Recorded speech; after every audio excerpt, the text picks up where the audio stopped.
Assalamualaikum warahmatullahi wabarakatuh. Waalaikumsalam warahmatullahi wabarakatuh. Alhamdulillah baik, kita akhirnya ketemu lagi di mata pelajaran kimia. Oke, sebelum memulai pembelajaran kali ini, ayo disiapkan dulu. Apa adik-adik sudah siap untuk belajar? Sudah. Oke, baik.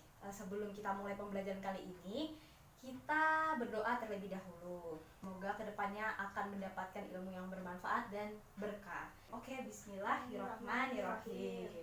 Baik, di sini pada pertemuan kali ini kita akan mempelajari hidrolisis garam. Sebelumnya, adik-adik tahu tidak kalau biasanya ketika ibu kita masak itu biar rasanya enak nih pakai penyedap masakan, penyedap rasa. Nah, biasanya penyedap rasa yang ibu kalian gunakan itu ada apa aja? Coba bisa disebutkan. Garam. Ya, garam. Terus Micin. micin. Iya, kamu suka banget micin.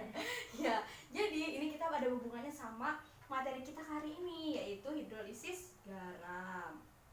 Nah, rumus dari garam yang bisa kita gunakan garam dapur itu adalah NaCl. Dan tujuan pembelajaran yang akan dicapai di pembelajaran kali ini yaitu siswa dapat menjelaskan pengaruh ion garam dengan konsentrasi air dan menjelaskan pengertian dari hidrolisis garam itu sendiri.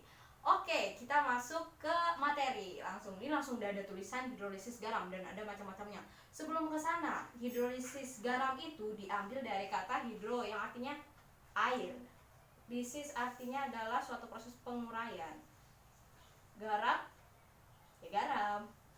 Jadi hidrolisis garam itu suatu proses reaksi antara garam dengan air. Jadi nanti kita akan mempelajari reaksi penguraian antara si garam dan air. Nah, sebelum kita masuk lebih lanjut, lebih dalam lagi mengenai hidrolisis garam ini, kita perlu mengenal macam-macam garam. Oke, yang pertama itu ada asam kuat dan basa kuat. Asam kuat dan basa kuat ini sifatnya netral, pH-nya itu sama dengan 7.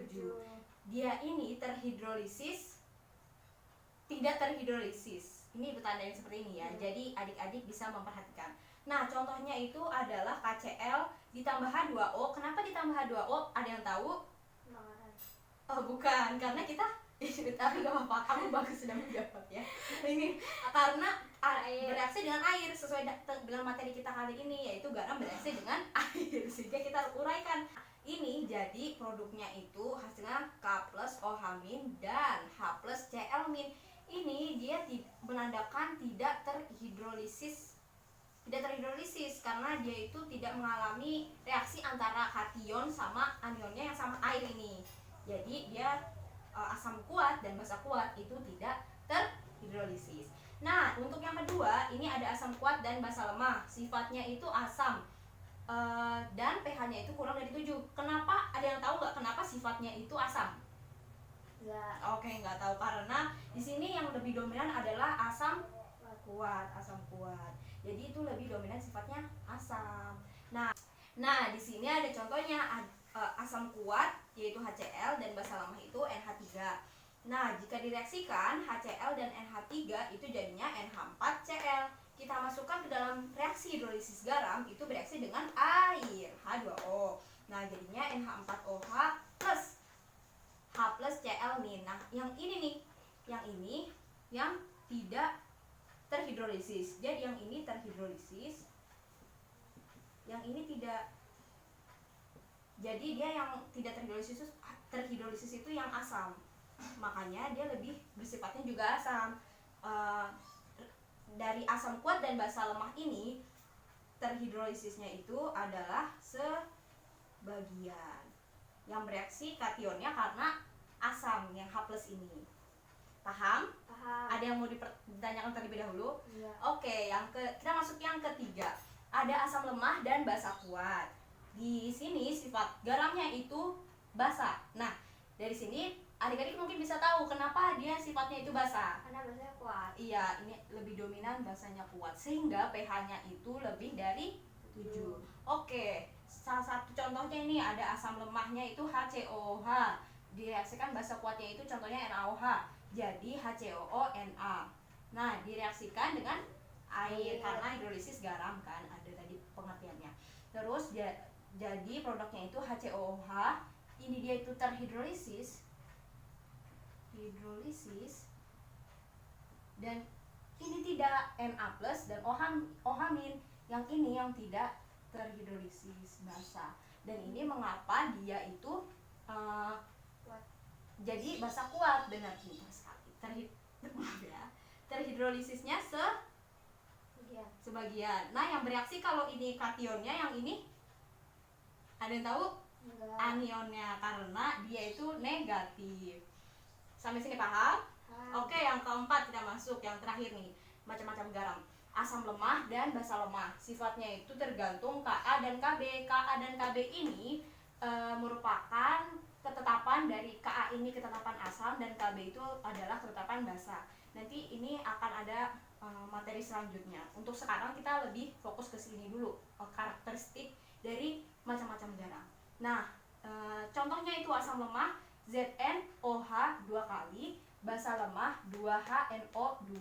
Artinya ZnNO2 2 kali plus direaksikan 2H2O menjadi ZnOH 2 plus 2HNO2. Nah, ini ada yang tahu ini terhidrolisisnya? Kalau ini kan terhidrolisis sebagian, ini juga sebagian. Ini tidak terhidrolisis. Ini karena dia tuh yang ini tuh udah bereaksi semua, ini juga bereaksi juga antara kation dan anion ya. Kalau yang asam lemah dan basa kuat itu kan ada plus sama minnya.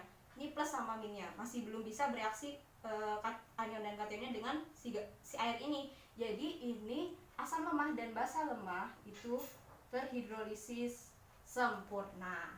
Seperti itu. Nah, jadi kita bisa lebih mengetahui lagi pengertian dari hidrolisis garam itu adalah reaksi penguraian antara garam dan air. Oke, baik. Nah, untuk kita lebih bisa paham mengenai macam-macam garam ini, kita akan menyanyikan sebuah lagu yang Ibu sudah buat. Mari kita bernyanyi sama-sama ya. Oke, adik-adik, di sini Ibu sudah menuliskan lirik lagu yang berjudul Mengenal Macam Garam. Nah, di sini Ibu akan menyetelkan musiknya dan menyanyikan terlebih dahulu. Adik-adik bisa mendengarkan dengan seksama. Nanti habis itu kita akan bernyanyi bersama-sama ya. Iya. Oke, baik. Di dalam hidrolisis garam ada 4 macam garam. Yang pertama asam kuat, basa kuat, tak terhidrolisis karena sifatnya netral. Yang kedua asam kuat, basa lemah, terhidrolisis sebagian. Yang ketiga asam lemah, basa kuat, garam ini sifatnya basa, terhidrolisis sebagian juga. Yang bereaksi anionnya. Yang keempat ada asam lemah, basa lemah, terhidrolisis sempurna. Sekarang lebih mudah mengenal macam garam di dalam hidrolisis garam. Nah, itu tadi lagu dari Mengenal Macam Garam. Untuk selanjutnya, mari adik-adik kita bernyanyi bersama. Di dalam hidrolisis garam ada 4 macam garam.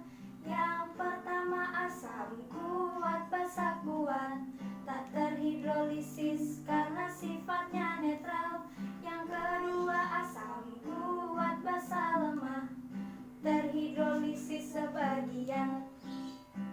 Yang ketiga asam lemah, basa kuat, garam ini sifatnya basa, terhidrolisis sebagian juga. Yang bereaksi anionnya. Yang keempat ada asam lemah, basa lemah, terhidrolisis sempurna. Sekarang lebih mudah mengenal macam garam di dalam hidrolisis garam. Yeay, alhamdulillah. Teman-teman keren banget, adik-adik keren banget udah bisa mengikuti dari lagu ini. sampai sini adik-adik bisa paham? Iya, dari lagu ini adik-adik bisa lebih memahami dan bisa lebih tahu tentang mengenal macam-macam garam. Oke, segitu aja untuk pembelajaran kali ini.